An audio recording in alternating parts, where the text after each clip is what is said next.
There's this constant ringing in your ear, are you enough? When a group of women line up to buy a ticket to come and see me and to hear what I had to say, and they're all excited just to hang out with each other. And in those few moments, for a brief moment in time, I'm enough. And then the front door of my house shuts and I'm alone. Am I enough for a man to think I'm pretty? Am I enough to make it through this day? Am I enough?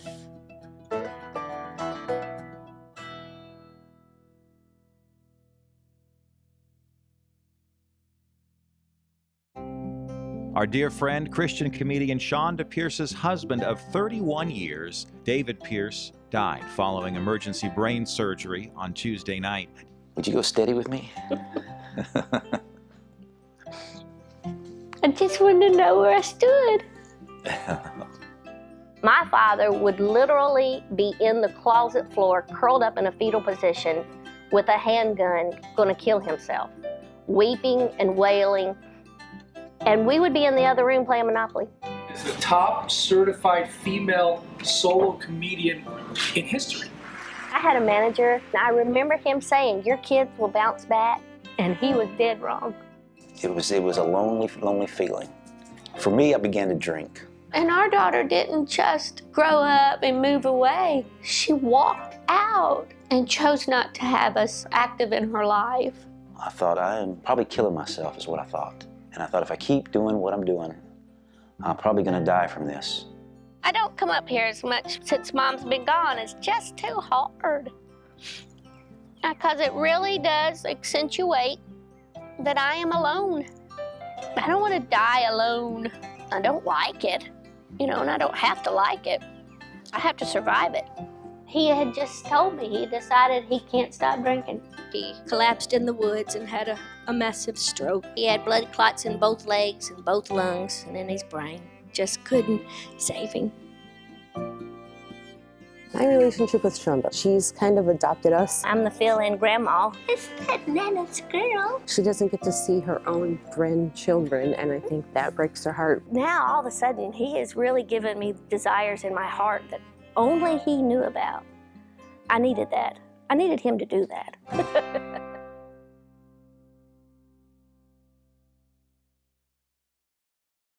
y'all get up on your feet and get even louder for Chonda Pierce!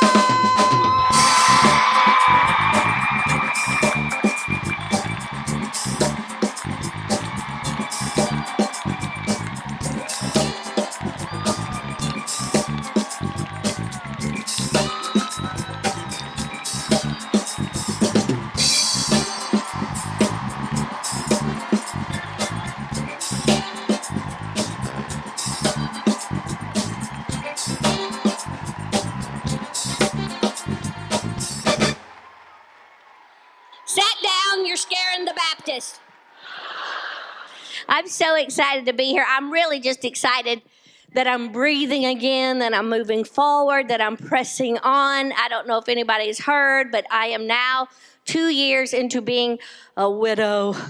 Doesn't that just sound awful? It's what they call spiders and old women.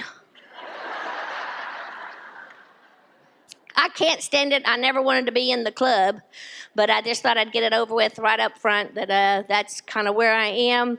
And people say weird stuff to you when they find out that you've lost your husband. And when you're a widow, they'll go like, oh, I'm so sorry to hear you lost your husband, which I think sounds very irresponsible.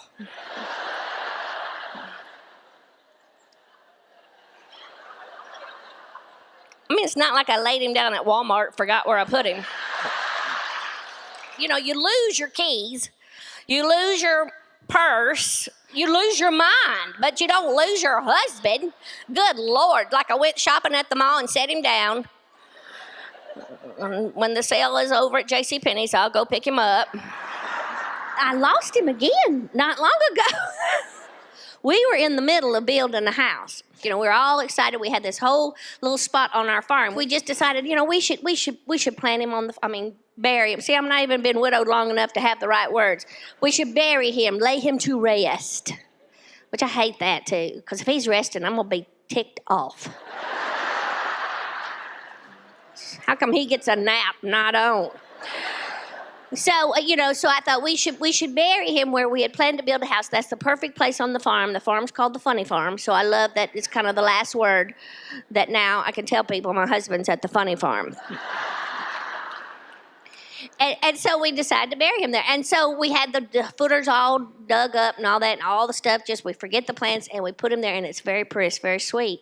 And so then they came out to clear the little area better and put grass seed and get the grass to grow. And while they were out there, they moved that little teeny tiny temporary marker. Yeah. So I just walked out there and went, oh, shoot.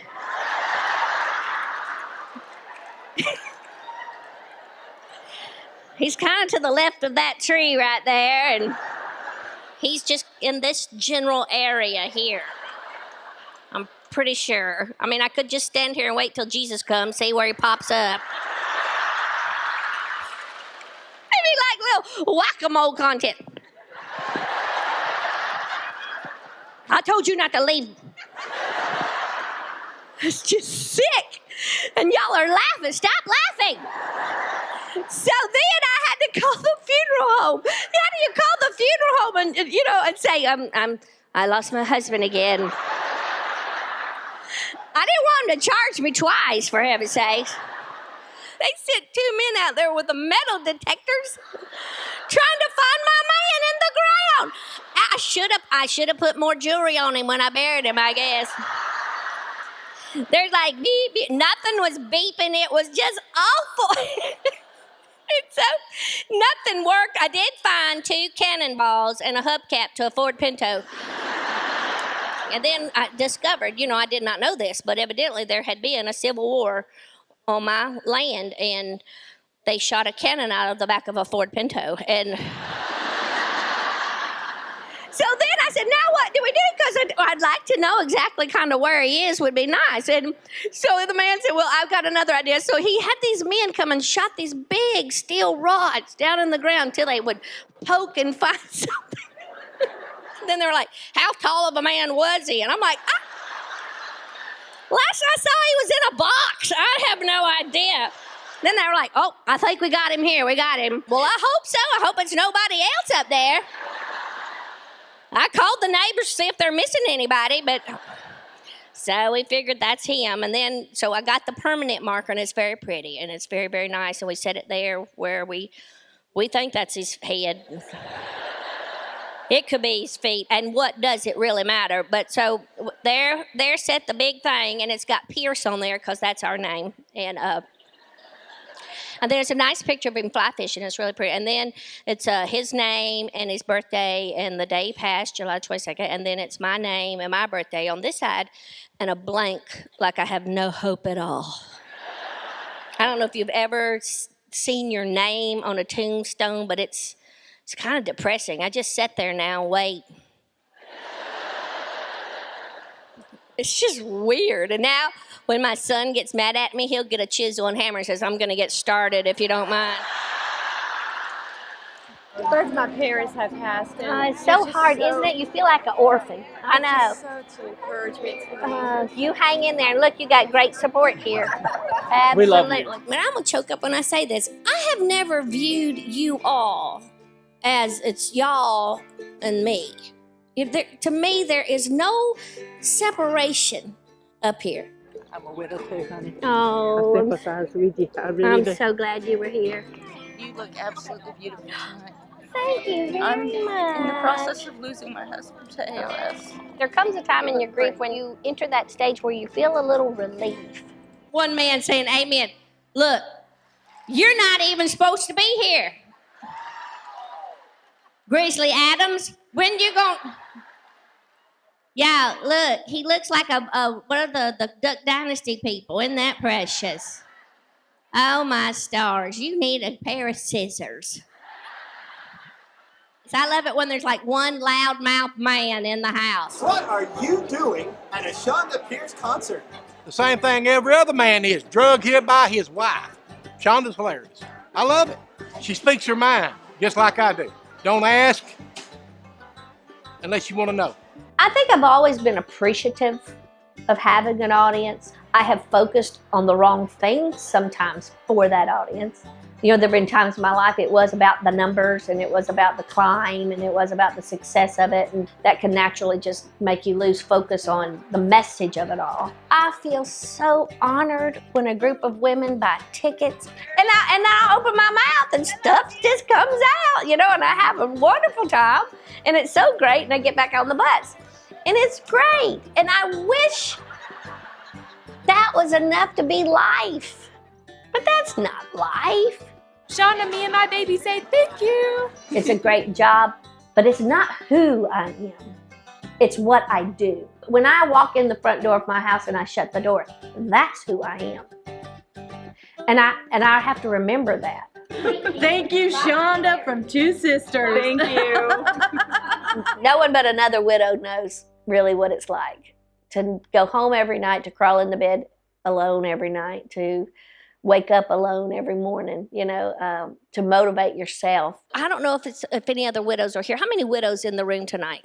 There are just so many different ages and groups. It's just, I'm so grateful to meet you. I'm so glad that you're here. I remember that Chonda lost her husband almost the same time my husband passed away. And Karen was 2 years prior to that. So I thought we needed to come and see what she had to say. So we're having a widow date. Yes, a widow date. Because I'm here with my sister. She lost her husband 6 months ago to cancer. My son was killed in a car wreck with his fiance 7 days later.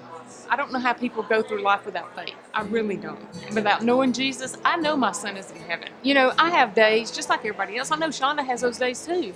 You know, you feel like, Lord, where are you? You know, I'm having one of my lowest days. Where are you? And, you know, you just go to Scripture. And I feel like coming here tonight, that's what Chonda's going to do for me. She's going to give me that encouragement that I need. And I'll hear something out of her with her loss to be able to minister to my sister. When I read, have you taken care of the widows and the orphans? When he made that charge to the church, I never dreamed I would be in that club, but he knew it would be such a devastating thing that it would take the entire body of Christ to help a woman heal that broken heart. And if I may be perfectly honest, we don't do a very good job. Maybe a week or two will go by and we'll remember she lost her husband. Maybe her first birthday shows up and somebody in Sunday school might go, oh, that's right. I'm so sorry your husband's not here to celebrate with you. I just wanted to tell you widows how much I love you, and that you should go home tonight and make a list.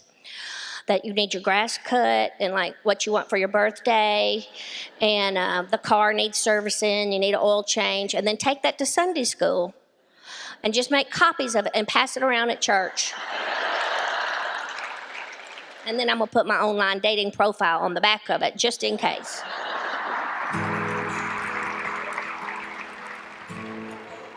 Thank you, Chonda. Appreciate you. Now, all of a sudden, the bus has to go home. And I face that silent house again and that quiet time. I have to go home and embrace what is not happily ever after anymore. There was a time in my life that would terrify me. But for the first time in my walk with the Lord, I completely trust where He has me. And I'm not liking it all that much, to tell you the truth, and I have told the Lord about it. I said, if you can part the Red Sea, you can drop a man on my porch. That's how it's... I had a date. I cried all the way there. I cried all the way back. And it was quite evident that I wasn't ready. And it was disastrous. You know, my hat's off to you women who have been single for quite some time and you have navigated these waters. I have not. I am 2 years widowed, and I am just now kind of getting used to thinking about maybe gonna sorta maybe have a date. I don't know. So I finally went out on a date, and I cried the whole way there. I cried the whole way home. And my pastor said, did you cry at the dinner table? Because that can mess a man up.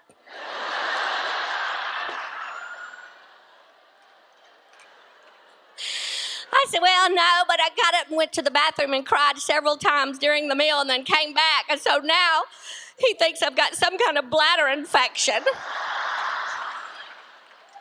I think that's worse. Welcome to Shonda. We're gonna have you looking hot. We're having a blast. These are my friends I began to cling to when recovering from widowhood. Go for it. I had just moved to Ashland City, Tennessee when my big sister Charlotta was 20 and she was killed in a car accident. And then about 18 or 19 months later or so, my little sister Sherilyn, who I went to school with, was a freshman in high school, and she suddenly found out she had leukemia, and 21 days later she died. So because of that happening, the interesting thing for me is I have struggled making connection with girls. As I got older, I used to be almost sad to stand in a Hallmark store to buy a card, because all you would see was happy birthday sister, Merry Christmas sister. I used to stand there and grieve that one little thing of wishing so badly I could just buy a card, that says, I miss you, sister, or I'm proud of you, sister. It's like the devil used that thing to trigger such pain in my life. And it was probably many, many years, later, and especially during the grief of my husband, that spirit of sisterhood, I saw what it looked like for the first time. And that came because of you guys.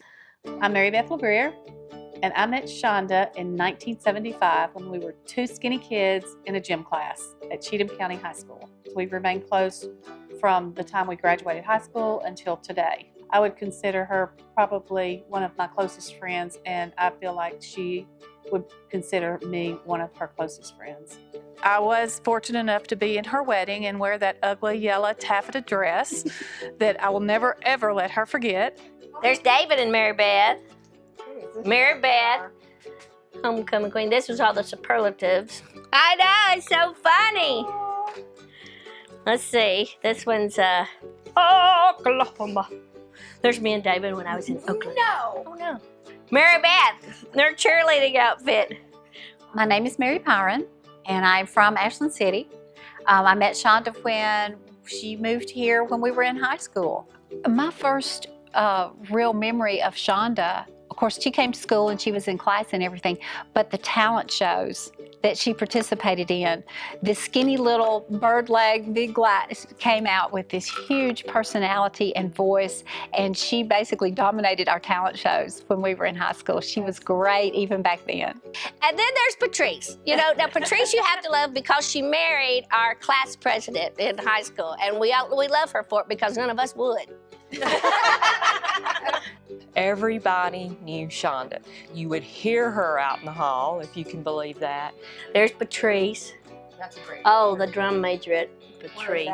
Good memories. There's David. I still have that jacket somewhere. Look how skinny. Oh my gosh, look at those shorts. I wonder if those come in a men's. My first memories of Chonda, of course, were when she was in high school and had lost both sisters.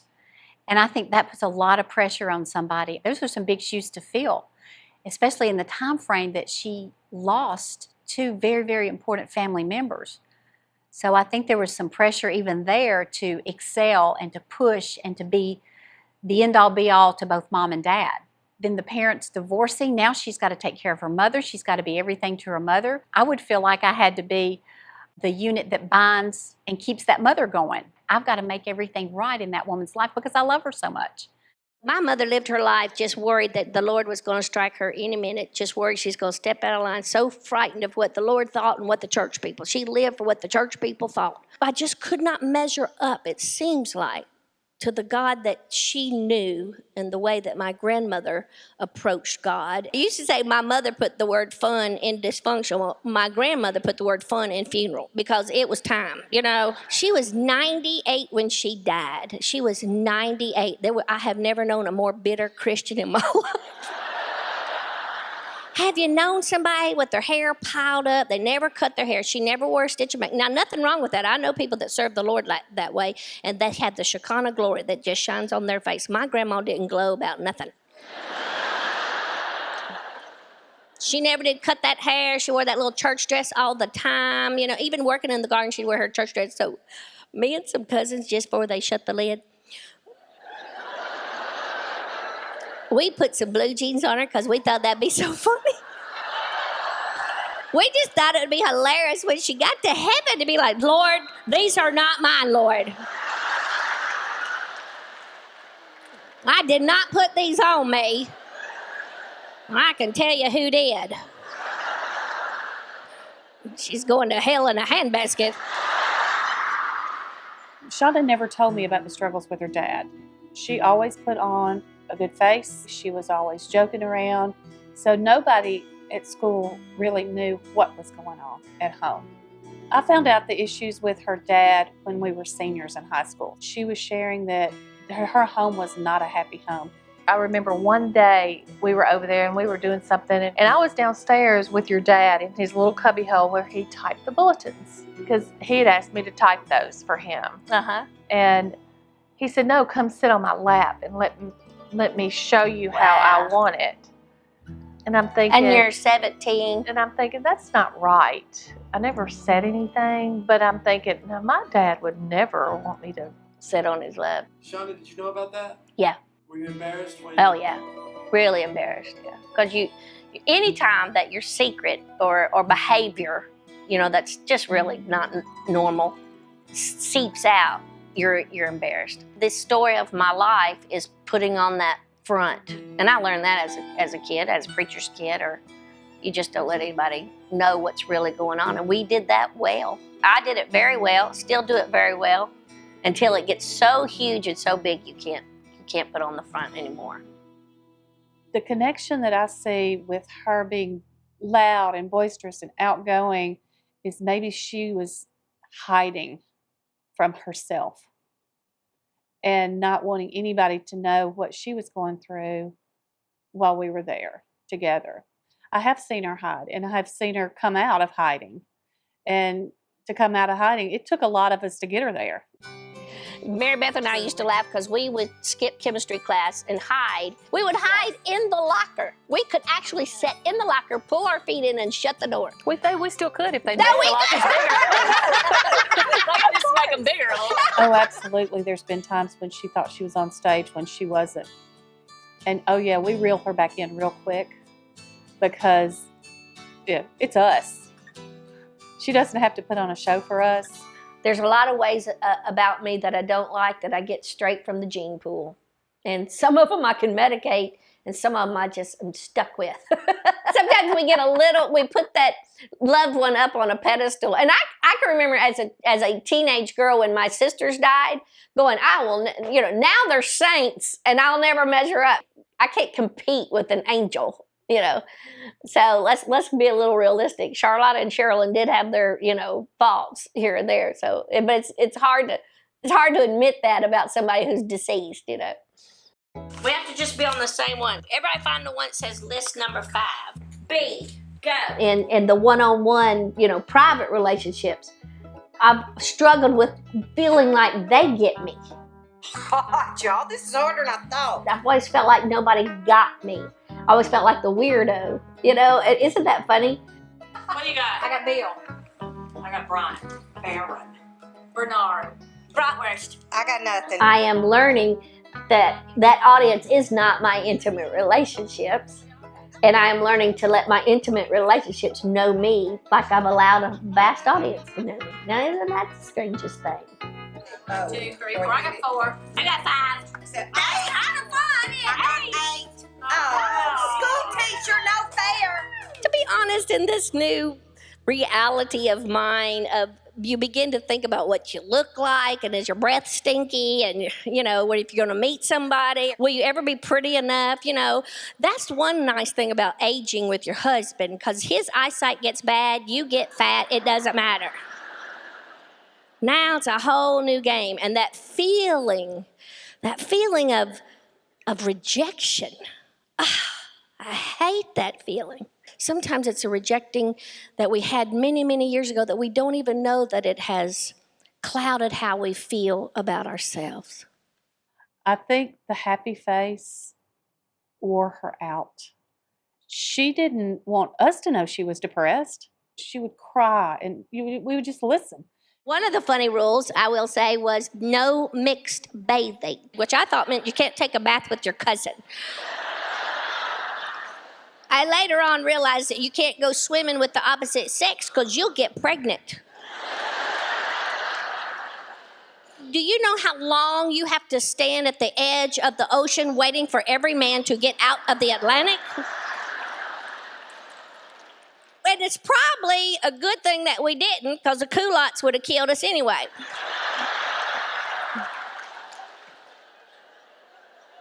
Anybody else have to wear the culottes? We had more clothes on at the beach than we did on Sunday morning. That much material would have sucked you down to the bottom of the ocean. When I was a little kid, I used to tell this story all the time. I was standing in front of the water fountain getting a drink of water, and two sweet saints of the church slipped up behind me and started patting me on the back of the head. Water started going up my nose. And they whispered to each other, said, "This here's one of our little preacher's daughters. She's not very pretty." I turned around and said, "No, but I'm real SMART."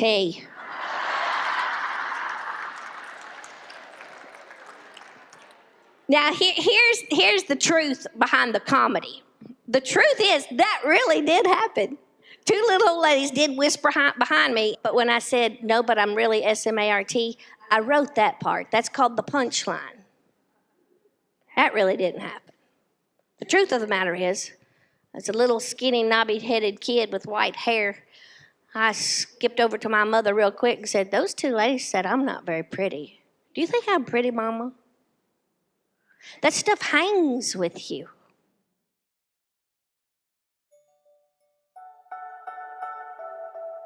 There's this constant ringing in your ear, are you enough? Was I enough of a parent? You know, I wasn't enough parent, so I messed up somewhere, because if I was enough of a parent, my daughter would want me in her life, you know. And so there's this constant worry, are you enough? I didn't feel like I was enough even for my own father. You know, I didn't feel like I could measure up, you know, even sometimes to my sweet mom and her very legalistic ways sometimes. You're just never good enough. I wanted to be enough that my husband would want to be sober for me. Do I not exude the type of person that you would want to do that for? Is there something wrong with me? When we were struggling and he was struggling with alcohol, I would go, am I enough to stay sober for? Do you want to change for me? Am I enough? And that's when you realize, wait a minute, you got to take yourself out of that. That was his thing, his journey, his struggle. And I could not fix it. You know, I couldn't be good enough for him to want to stay sober. In other words, it was nothing to do with me.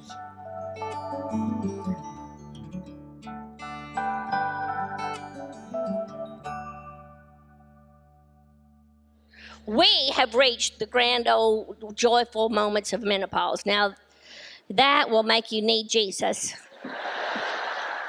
God help us. It is just terrible. You sweat, you don't sleep. See, if we're in menopause, we don't sleep. And that's why he's over there. And you got to love Jesus, because you will find that pillow in your hand. That's not how he passed, ma'am. I'm just saying.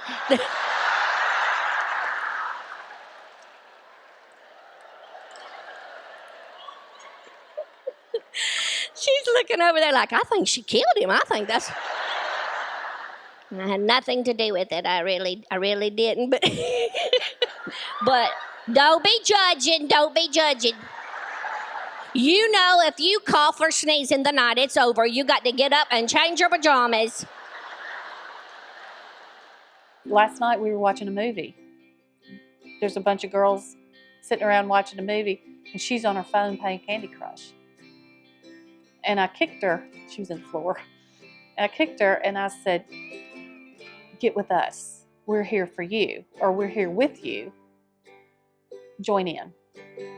I'm not sure why she just decides to go into her own little world in a room full of people. She just kind of escapes with that. And not because that she's not liking the people that she's with or not liking the movie that she's watching. I think really it's a habit.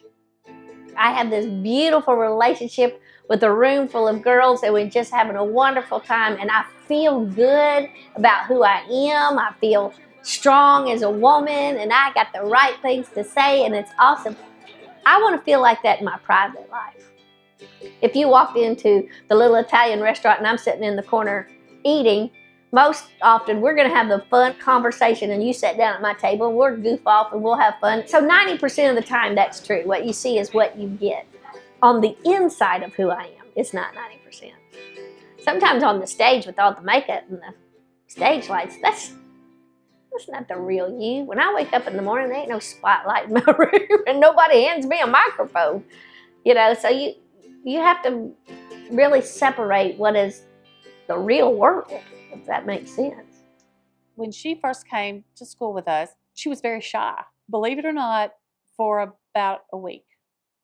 And then she started blossoming. And yes, she's always been loud.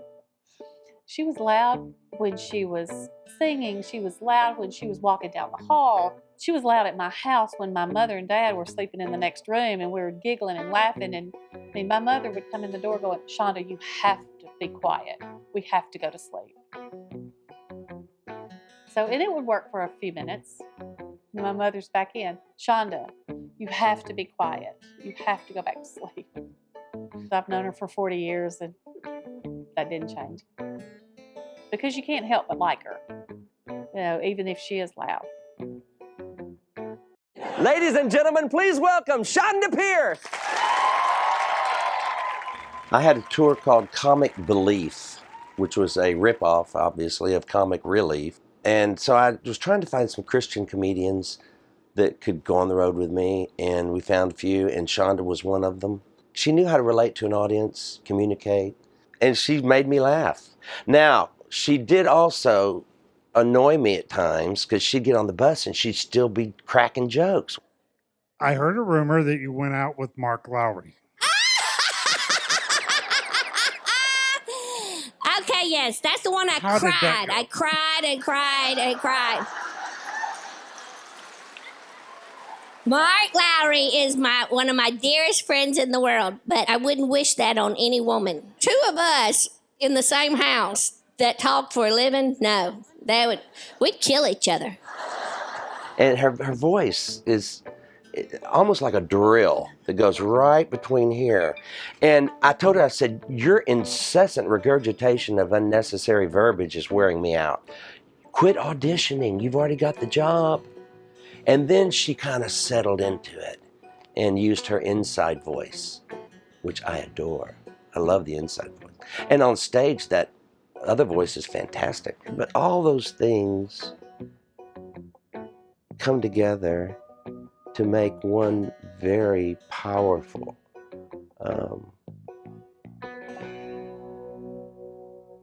messenger. Mark made a joke, and he said, she's loud.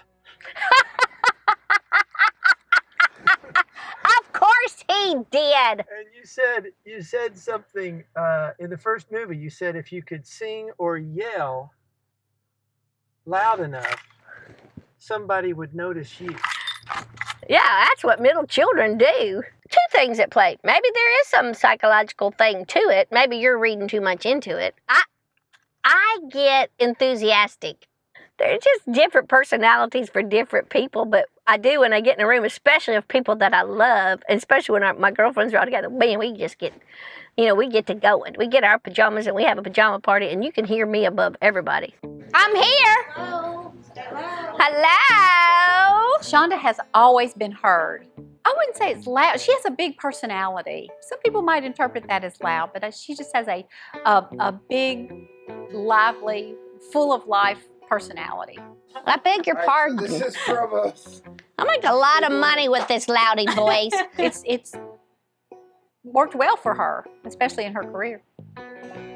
I have these well-meaning girlfriends, Lord love them. My girlfriends came over and spent the night, and here's what they did when I got up the next morning. Got up, my laptop is sitting on the kitchen table with a Post-it note that said, "We love you," and a password and a username. And my credit card laying out. They stole my money to do this. And then they created me a profile. Yes, an online dating profile. Now, let me just say this in case you ever do read it. I ain't never played racquetball a day in my life. My exercise is getting up from the couch, going to the refrigerator, and going back to the couch. That's one. I do know yoga. The only yoga I know is the downward dog that poops in my front yard.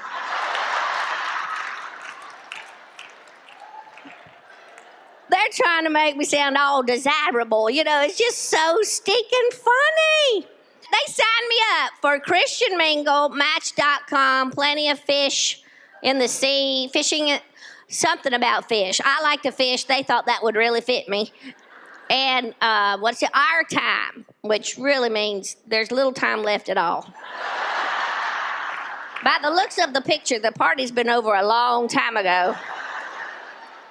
These guys are on borrowed time. That's what the name of it should be. Some man even had his picture taken with this oxygen tube on.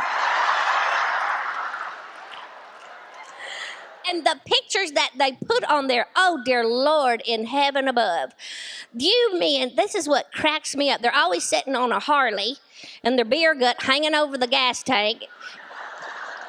2 teeth hanging out of their head, and they haven't brushed those in 10 years. Hair coming up out of their shirt. Have you seen where the hair falls out of their shirt and it gets matted in their gold chains? That is... I'm going to write on mine. If I have to wax, so should you.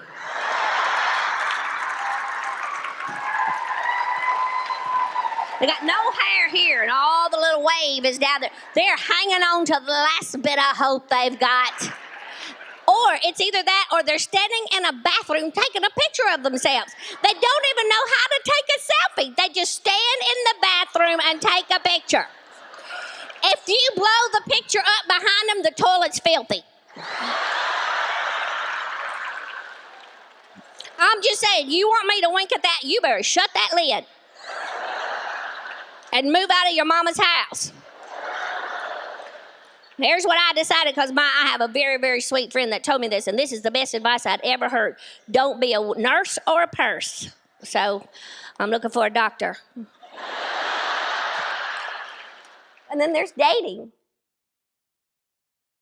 Cricket, cricket, cricket. You know, my girlfriend signed me up for online dating, and this is the truth. Like on 3 different online dating sites. Nothing. I got nothing. Somebody asked me today, how's your love life? It's awesome. I love my job. I love my son. I love the farm. I love my house. That's the love life. I got maybe a couple of emails of, you know, I know who you are. Did I see you in a Christmas movie? Or, you know, I get that, but I got nothing. I hope my life isn't intimidating to people, but I've had 1 or 2 nice dates, and that's it. I was blessed with a great man for 31 years. And yes, we had our struggles like any other marriage, especially a marriage that's a wife that travels all the time and a husband who's struggling with addiction. We had our struggles, but we had 31 years that were pretty stinking awesome. I feel like that was my turn. That was my chance and my moment. And I don't know that that will ever come again.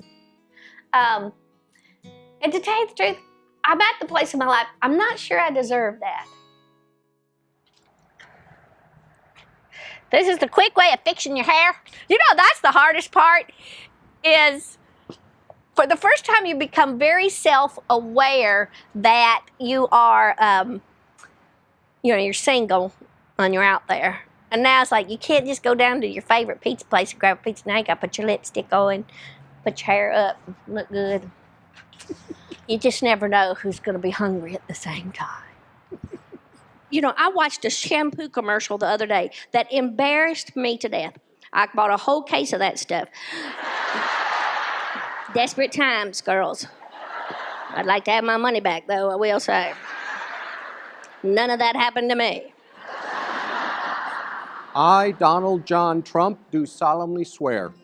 I, Donald John Trump, do solemnly swear. I have been invited to entertain at one of the inaugural balls. So that's very, very exciting. I have to wear a ball gown, which I've never had a ball gown in my life, so I had to go find a fancy dress. Now, which can also be the most depressing thing that a woman ever has to do is go try on a bathing suit or a formal gown. And just think, a little kid from Cheatham County, Tennessee, is going to be performing at the inaugural ball. I get in for free. I did get all dressed up for this, and it took 3 fairy godmothers to zip this dress. So I'm going to give this to Johnny Jones, a pin and this scarf. Look at this. An official invite to the inaugural ball that I was at. I really did give up my Spanx in Afghanistan. I know it's a strange place to give up Spanx, but I have a rash the government is still trying to identify. This was sitting on the table at the ball.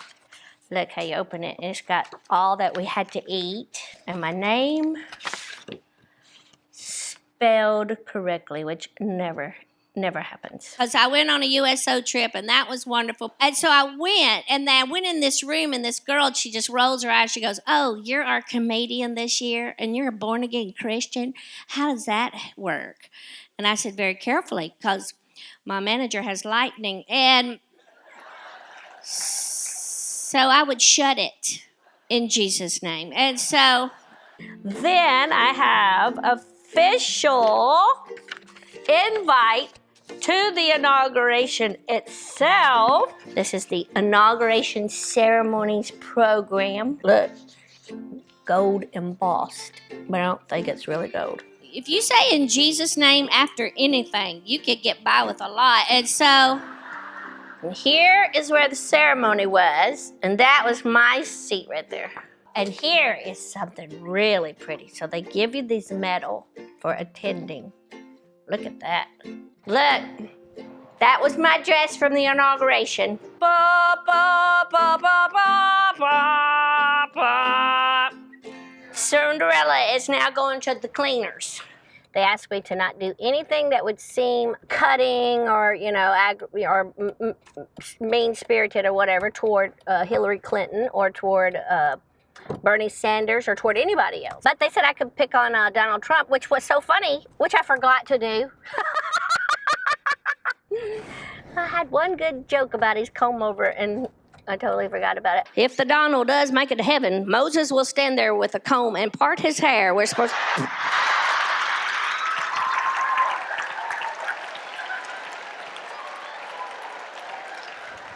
Goodbye, Cinderella. You know what this dress is?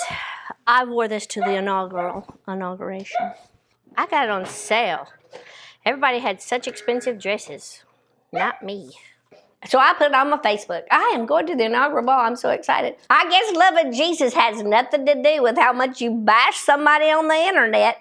Because my Lord, did I get the backlash. My manager told me I had lost 1,000 followers that decided to not follow me on my Facebook anymore.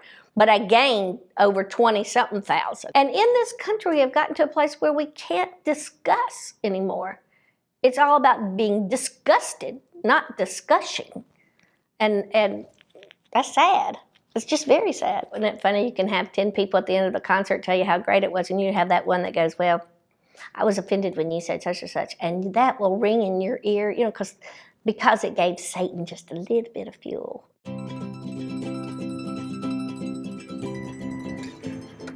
I decided to just buy a little place in town in Ashland City.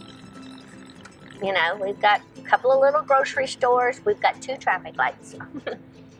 But being at a place where people knew you long before the mass of the world knew you, for some reason, there's something extremely comforting to me about that.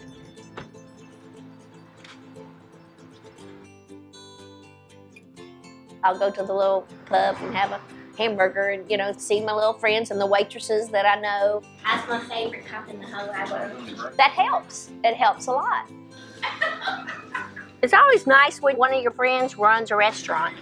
I love you very, very much. I just love them. Plus, I don't cook, so I need these places. Hello. Hi, baby girl. Hey. Look at my friends. You look so pretty. Hi, at Bocolo's in Ashland City, Tennessee. There's a little Italian restaurant that I love, the Bocolo's, and Melanie, you know, the owner, has just become such a good friend. And this is Melanie Bocolo, who also happens to be my best friend. And I do no cooking, so. I have my little table, my little regular corner. She knows I'm there because it's a lonely night, probably. And I didn't want to eat by myself at home, you know, so I go around to people. And she, because we're friends, she just knows that. That's my Melanie Bocolo. Now we're going to the funeral home. Johnny Jones, he gave me my first job here in this little town anyway. He texted me before I left for Washington, D.C., or had his daughter do it. He says, I'm embarrassed to ask this, but Daddy says, please bring him something. Oh, look at his old, he got the old one out today. That is so funny. I think for my 60th birthday, I want to borrow that hearse. I think that would be funny. Hello, everyone. Well, I got you a pitiful offering of souvenirs, but I am going to get a couple of pictures made for you to have.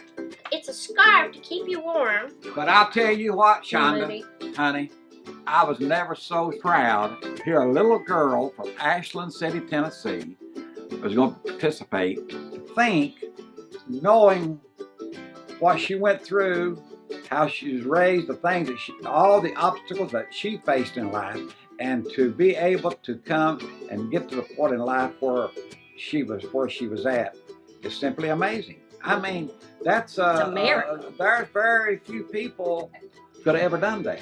If I was Mormon, you would be my wife. You're too old for me. Well, hey, me and Donald's about the same age. Well, if you had that money, then maybe, okay. yeah.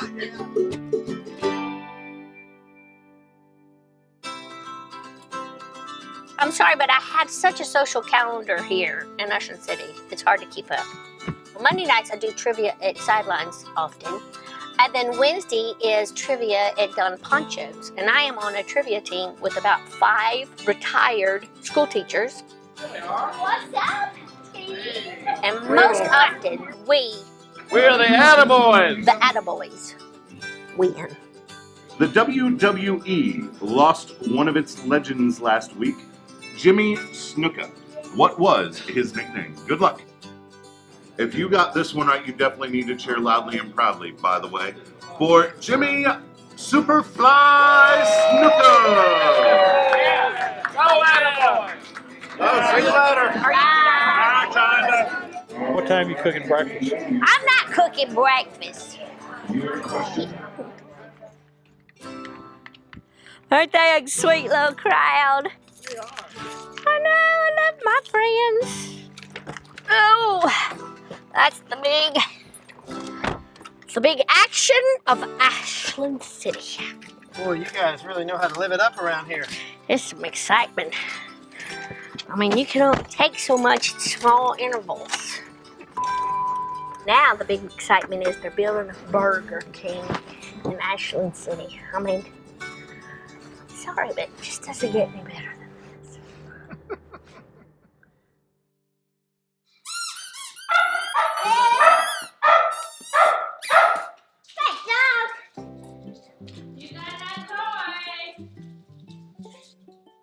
Oh, my little Nessa. Yay! She's growing up so fast. She is Nanny's girl. Before she was born, I met her mother, and we walked that little road together and got to know each other, and she needed somebody around in her life at the time.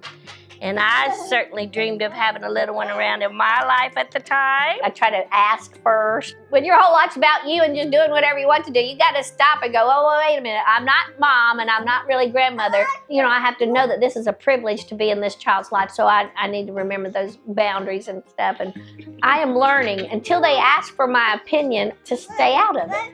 And which is, for control freak, that's a big lesson.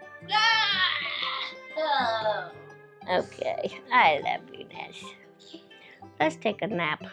No, we're awake. Oh, we're awake? Yeah. It's time to stay awake? I thought it was time to take a nap. I'm exhausted. Some of the aspects of my personality and the characteristics of who I am are great for my job. They're terrible for my personal life, and I have to rethink them and retrain them. I have to walk in a room and not be the life of the party. And there was a time in my life that I thought everybody's going to expect Chonda Pierce to walk into the room. And so I have to walk in the room like Chonda Pierce. Look at him. Yes. I needed this for my identity. You remember those old metal tops as a kid, and it would go up and down? If you pushed it up and down, it would keep spinning up and down. This is exactly how I felt in my career for 20 years. And you just pump that thing up and down. You just keep that career going, and it would spin, till it finally spins off and crashes against the wall. And I was so deeply depressed. And then there's that climbing back up out of that dark. I grew up in a church world where if you really need Jesus to love you, then you should read at least 5 chapters today. I need to do at least 4 Bible studies. In other words, you start pumping that top again and doing that spin again, trying to get Jesus to love your God, to notice me. I got 600,000 people on Facebook, that listen to everything I say. I have had so many times in my life that I feel unaccepted. I finally am at the place in my life, I like me. And it doesn't matter what anybody else does.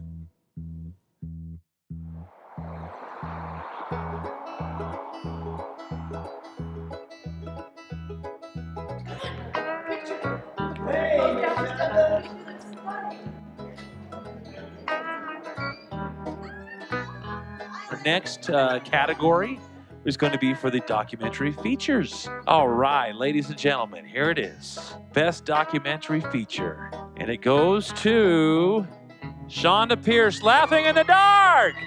Congratulations. What do you have to say to the world right now?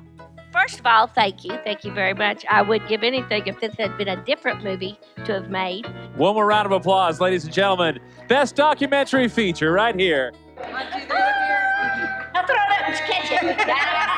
Let's get these shoes off. That's what I was going to say. Very good, very good. My manager called me the other day going, you're not going to believe this. This is exciting. I just submitted your name, and it looks like by the year 20, whatever, blah, blah, you could get a star on the Hollywood Walk of Fame. What does a star on the Hollywood Walk of Fame do, really? Does it bring back your husband? It doesn't change world hunger. It doesn't bring peace to your life. What is your favorite funny memory from all your tours? Oh, dear Lord, I have so many. One that's not so funny, I found a dead man in my hotel room one time.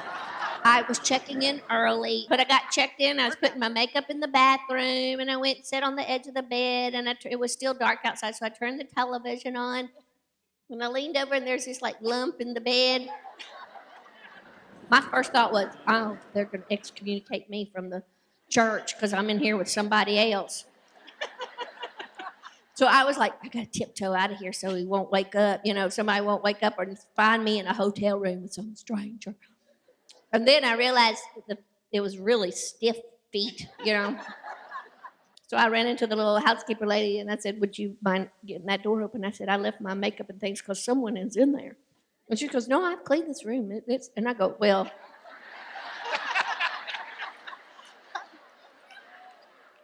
you may have cleaned it, but you left something in there.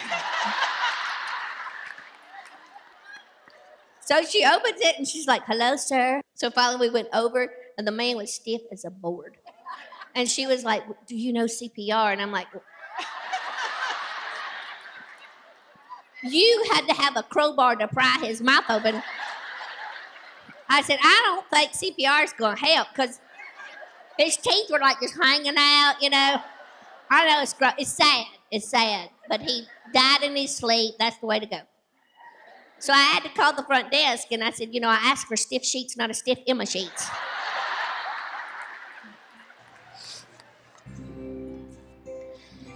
What we have here, just all my favorite things in the world. This is the best picture ever taken of him.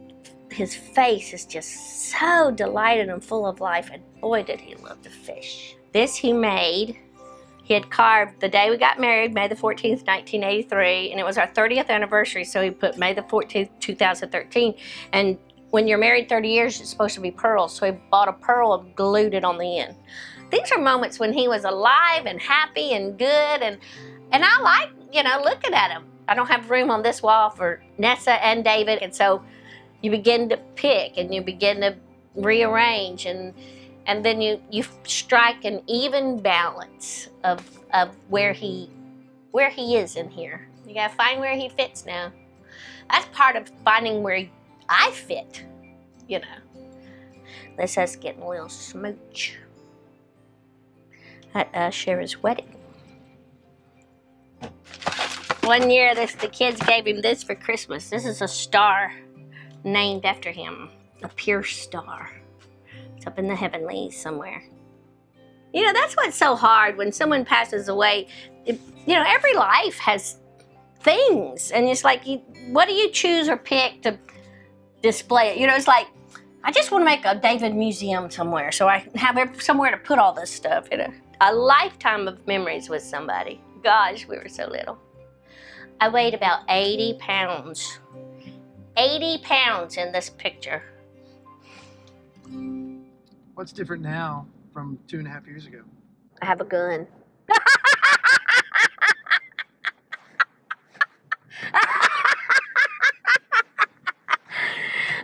I think what's different is just the raw emotion of grief has subsided a little bit.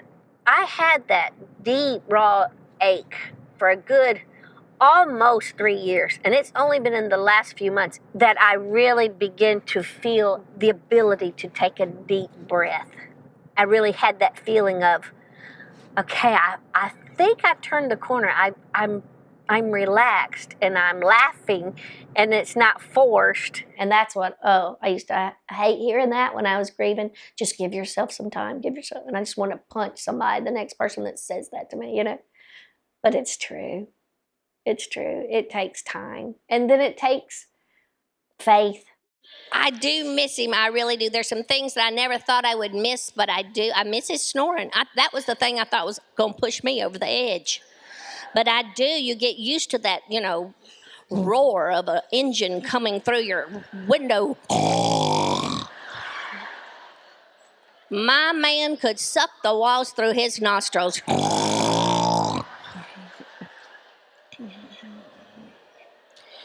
It wasn't so romantic, but you do get used to the noise. You know, it's just that the bed shakes and the walls move, and I can't get to sleep with the quiet now. The quiet is killing me. I bought 3 sound machines and a rootin' pig on one of them. After about 2.5 years, you begin to breathe, and I think you begin to realize they're not coming back. You know, that you either move ahead and move forward or just sit and grieve your life away. All those sweet memories come flooding back, and that's good. And you start looking at the pictures, the good pictures. You start scrapbooking the really sweet times that you had instead of those last few years of just tough alcohol and struggle. And, you know, so I think part of that is the relief as well. And so I feel relief. I believe the Bible says God works all things for good. So he'll take even the worst of circumstances and somehow some good will emerge out of it. I think that's my life. Some good has emerged out of all that pain. And I remember a line in that movie where I said, I don't have to like it, I just have to survive it. And that's true. Now I want to thrive. I don't want to just survive. You know, I want it to mean something. I want to learn from it. I am a totally different person than when we started filming that movie. And I'm so grateful. Yes. I lost my sister a couple years ago. Yeah. And I still struggle with that. How long has your sister been gone? 3 years. That's not very long. No, for someone you had in your whole life and they're gone and it's just been 3 years, that's a snap of a finger. You are exactly where you should be. That grief is hard, and it is the gift that keeps on giving. That being said, in about 5 years, and still a really tough thing. You're still not sleeping. You're still tossing and turning. You're still, if you're having a nightmare about it, if you still can't function and focus on what it is that you would like to do, if you feel stuck, and you'll know what that is, then that's a sign that your body has gotten so accustomed to the grief that it's seeped into something called depression. And that is when your biological functions just start failing you, and this brain chemistry just starts going topsy-turvy, and that is fixable. And you could go to a doctor, you can get great counseling, talk therapy is incredible, journaling is awesome, and sometimes, if it's in a really bad state, medicine is the alternative, and there is no shame in it, and there's nothing wrong with it. A lady told me, this lady told me one time, I don't think you should talk about taking antidepressants, that makes your faith look weak. I said, well, you need to take your glasses off and drive home. I feel very honored to have received their attention or a little accolade or a pat on the back. All those things feel good. But will it devastate me if I don't get that? No. Was there a time that it did? Absolutely. There was a time I felt like I was clawing at life to stay in it. And when you begin to lose everything, it loosens up your hands. And your fingernails just can't claw into anything anymore.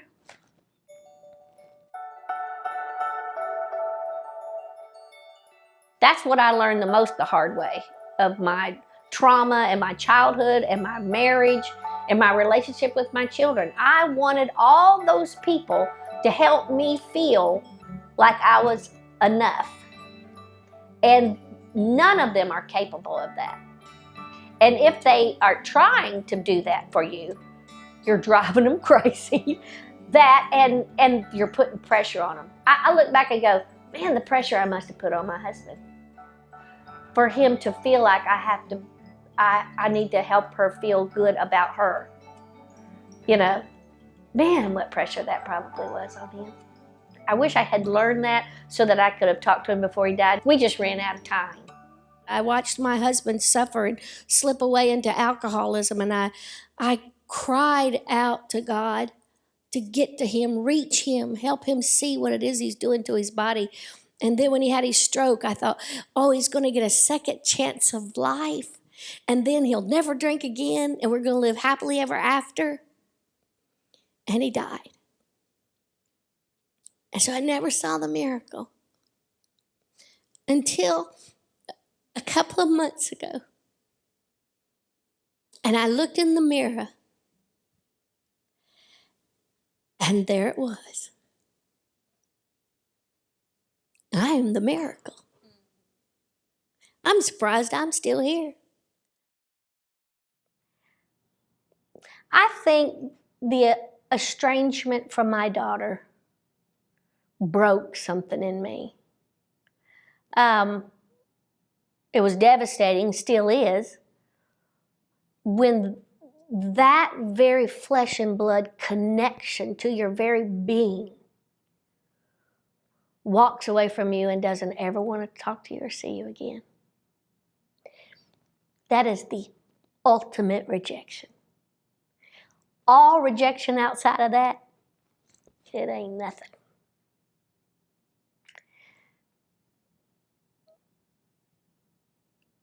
And if she ever sees this, I certainly don't want to hurt her feelings. I have made such peace with that.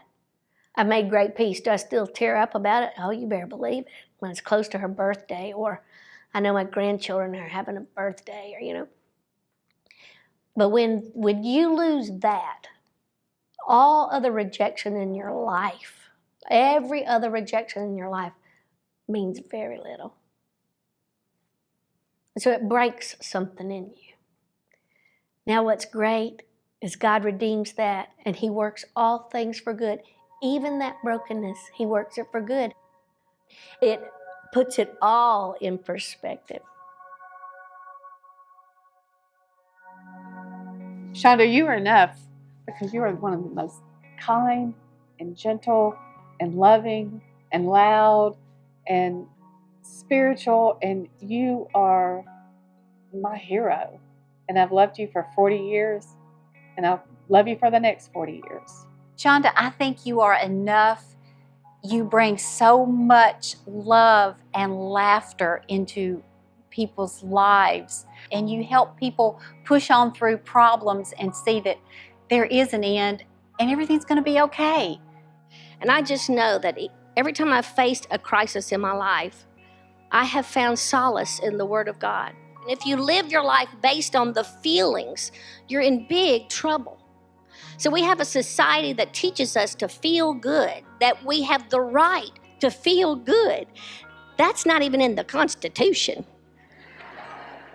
If it was, menopause would be illegal. Do you believe the Bible or not? I mean, do you believe it's just a nice book, or, a sweet story?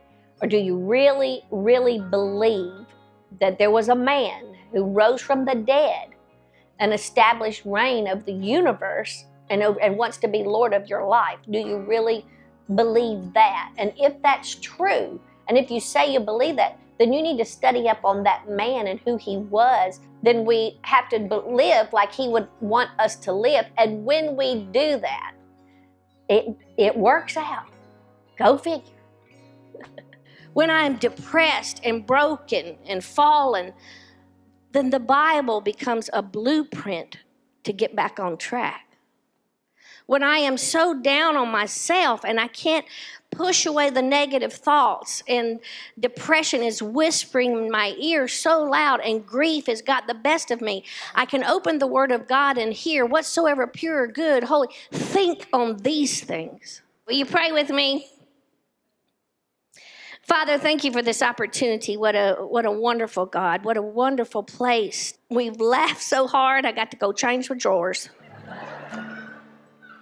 You have been so fun to hang out with. I can't imagine what father doesn't love hearing the sound of his kids playing on a playground. And so I pray that you, more than anyone, have been so delighted by this night. I hope you punch my husband every now and then. Look at her down there now. She is just a mess. He'll probably say, oh, yes, I know. I thank you for the good and the bad days. Every one of them have taught me something. Good, bad, or ugly. This is all there is of me. Thank you for loving me unconditionally.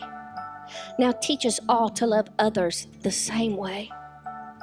And Father, we will love you eternally, forever and ever, until you take us home to live happily ever after.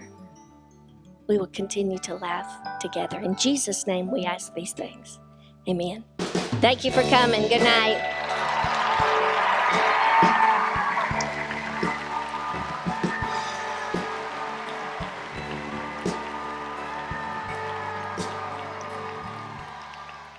I don't know that as a woman I'm all that in a bag of chips, but I know that I am enough to navigate life and anything that comes along because of the blood of Christ, because of what he did on the cross, because I am not able to be righteous, but because of him, I am righteous, I am worthy, and I am a daughter of the King of Kings. So I'm enough. You're enough. I love you. I love you too. You're always enough. I You're know always that. enough. I know you that. guys are both always enough. I know. And sometimes you're more than enough. Oh, shut up.